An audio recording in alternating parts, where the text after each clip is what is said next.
اصلاح شوا یعنی د علم وکړه خو دې اکټي او عالم دی دا نه رد منکر نشته عالم صاحب دی په خاندان کې په کلی علاقه کې خادي ده په خاده کې جړاګان دي ډمتوب دي ګډاګانې دي خلکو تم دا نه وي چې ایماندارو دې ته مو ورځي حالانکه هغه خاده کې شرکت کول ناروا دي کما خاده کې چې پکم کې دمتوب او بيديني او ګډاګان او وربل او پالنګونه باندې خطل او د هندوانو يهوديانو رسمونه رواجونه اته مسلمان او بیا په جنگ کې ناز ته لګي پروجو کې ډېر غټه وخا چولې ده اعلان ورتا ہوگا کہ ہم ایسی چیزوں کو قابل لعنت سمجھتے ہیں کہ جن سے دوست و رب میرا ناراض ہوتا ہے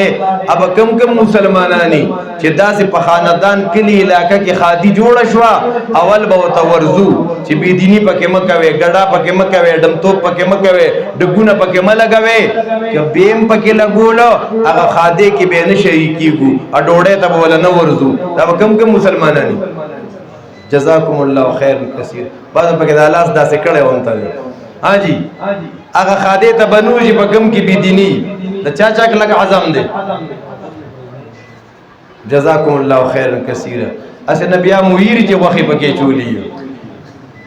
دا واده مو کم ځای او ګودره کې جمعات کې خپل کور کې د الله په کور کې بس یاد ساتي او قبلي ته مخو کشا قبلی تا ممخو دا اللہ پا کور کی دا مازیگر دا من بعد پا دیننانی تاریخ دا جمعه شبا تاسو کم وعداو کا چه خلاف شریعت وعده کی با بس ځان سره اولی که یاد یو ساته یو بل تا یاد دهانی کوي بیا الله اکبر کبیره نو آغا علم چې داغینا نفخ و رشوه د خلقو غم خاده غم راغی محله کې راشه علماء تکینه جی غم بسنگ کوم سنت طریقہ پکې صدا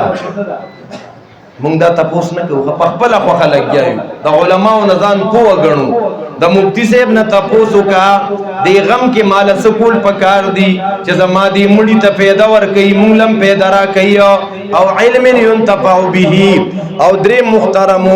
او ولد صالح يدعو له د چانه رستو نیک اولاد پاتشا ترسو پوری چې دا نیک اولاد د نیکی کارونه کوي چارتا بیان کوي چاته قران خي چرته درس ور کوي چاته دعاګانې خي چاته تبلیغ خي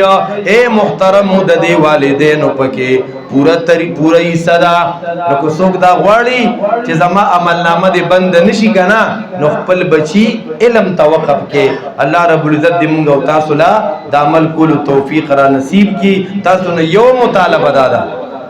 چې یو بچی د علم تغواړو د ار کورنا دا به کم مسلمانانی چې به یو بچی به علم توقف کوم حاجی دا بار ملګری یو بچی که بچی دی نینو نوسی کړوسی خوریر واره یو تن حاجی لاس کا تکوي مکنه چې موږ ته پته ولګي جزاکم الله خیر کثیر دوی محترمو ډیر مسلمانان دا سشتا چې هغه وای چې یاره مونږ خو دې وخت کې د علم د زده کړې نه یو اولاد مشتدنه نو د دنیا نه خو بد دین سره تلل پکاري کنه